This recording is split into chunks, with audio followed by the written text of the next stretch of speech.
Hi friends, welcome to follow up. In this video, we are going to look at problem 133, minimum number of operations to make x and y equal. So here x and y are two integers. So in this video, we are going to present a solution based on the very famous Dijkstra's algorithm. So first, we are going to look at the problem requirements, and then we briefly review the Dijkstra's algorithm, and finally we look at the coding. So here we are given two positive integers, x and y. So in one operation, we can do one of the four following operations.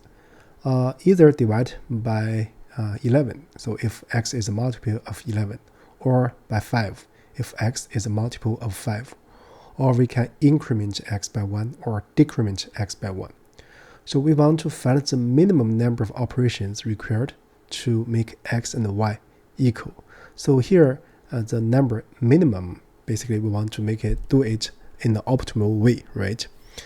So here are three examples. Actually, in the explanation, it specifies the way, or at least one way to reach the given y, right? So here the constraints are the following. Both x and y are in the range 1 and 10 to the power 4, right? So with that said, we finished the digest for the problem. So in this video, we are going to interpret this problem as a graph problem. So basically here, the numbers, the possible numbers we are going to consider will be the node, and the distance will be the number of operations, right? So then we regard x as the source and y as destination. Those operations, the corresponding result number will be the adjacent neighbors. So with that said, let's quickly review Dijkstra's algorithm. So the Dijkstra's algorithm is a single source shortest distance algorithm. So here there are main two ingredients in this algorithm. So one is the min heap data structure, and another thing is relaxation. So we are going to specify this relaxation in the coding part. So with that said, we are ready to do the coding. So because we need to record the shortest distance or the minimal number of operations to a number, so we are going to use default dictionary, right? And then we also need the heap, so we are going to import the heap heapq module. So the corresponding heap is a min heap in the Python implementation. So with that said, we are ready to do the coding. So I guess here the main thing is to digest the logic. So first, I'm going to have a dictionary. So distance to target. So I'm going to use the default dictionary. So here we can assign some values. So we can assign infinity, right? So originally we regard that all the numbers, potential numbers, are not directly connected with the source x. And then we have our heap initialization. So here our heap, so we are going to store the tuples. The first one is the number of operations to arrive at that number, and then the number. So you can regard this number as the node. So and also we need to specify this one, the source to the source, right? So this we are going to have the shortest distance or the minimum number of operations to reach x from x is 0, right? So then we are going to run the Dijkstra's algorithm. So this is the very standard heap. Then first we are going to get the current distance and current node. In other words, we want to work with the shortest distance directly connected to the current node x. So here we are going to get current distance and the current number, that is heap q, heap pop, right? So we are going to pop from this heap. And then we are going to do relaxations. So first we are going to see if this num equals y. So in this case, so we just need to return the current distance, right?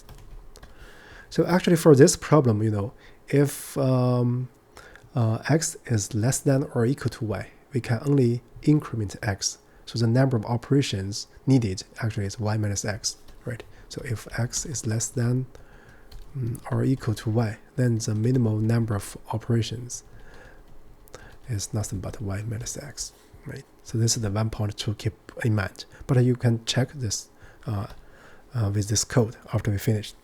Then the first thing is that if num modulo 11 equals 0, and then we consider relaxation, right? If distance to target does not appear, so then we check this one. This is the node, right? The neighbor node of this number, right? So if this guy, so this is the current shortest distance. If this one is larger than 1 plus current distance, right? This basically means that if we by way of the current number, then divided by 11, so the needed operations is 1 plus the current distance, but originally this is a number, right? So we are going to replace this distance to target value for this node to be this number. This is the relaxation step. So we are going to copy this part, and then we're going to set it to be this smaller one. Then we are going to put this information into the heap. Is heap q, heap let's see, heap push, right? So we're going to push to this heap, and the information we're going to put is 1 plus current distance, then num over 11. So this is the one part. Another part is that we need to check for 5, right? Same thing. Let me copy this part. And then I'm going to change this 11 to be 5. So here to be 5. Also here, right? To be 5. And this also 5. So this is another choice. And another choice is that we want to look at increment by 1 or decrement by 1. So basically it's distance to target. So let's say num plus 1. If this is greater than 1 plus the current distance, so this is again relaxation. So we are going to set this current distance to be the 1 plus this one. In other words, we need to by way of num, then increment by 1. So then also we need to push this information.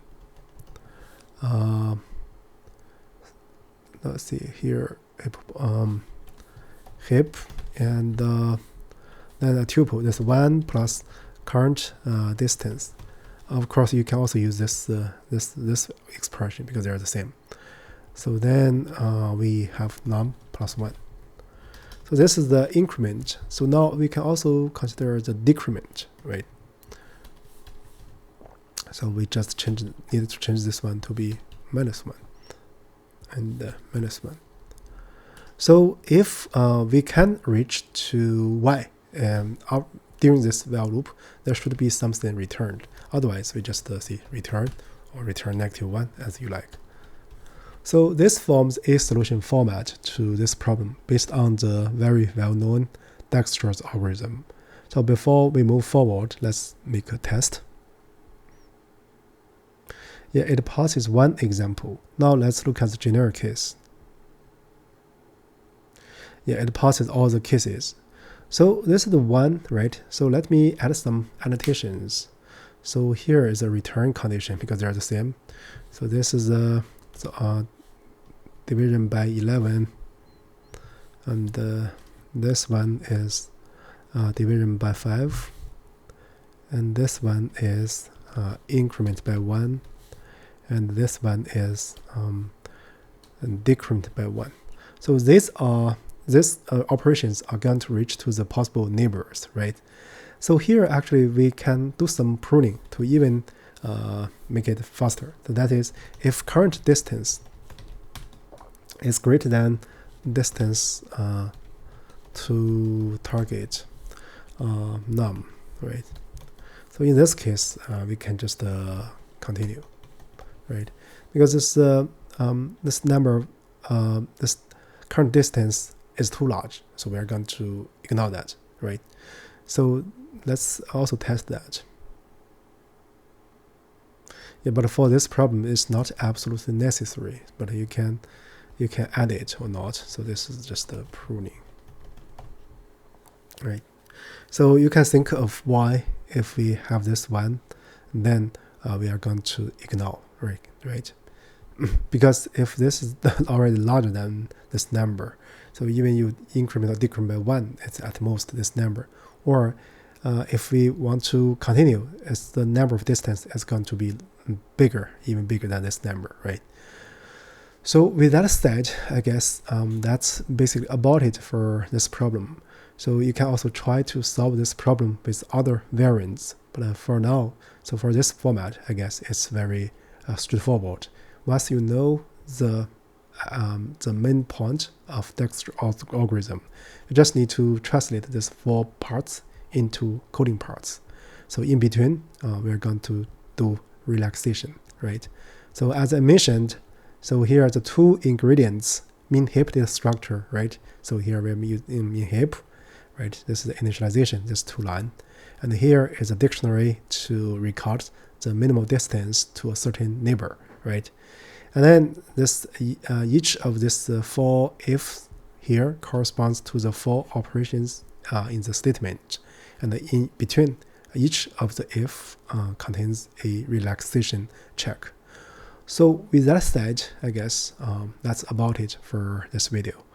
If you like this video, you're welcome to share with your friends so that we can let this video be known by more people. Thank you.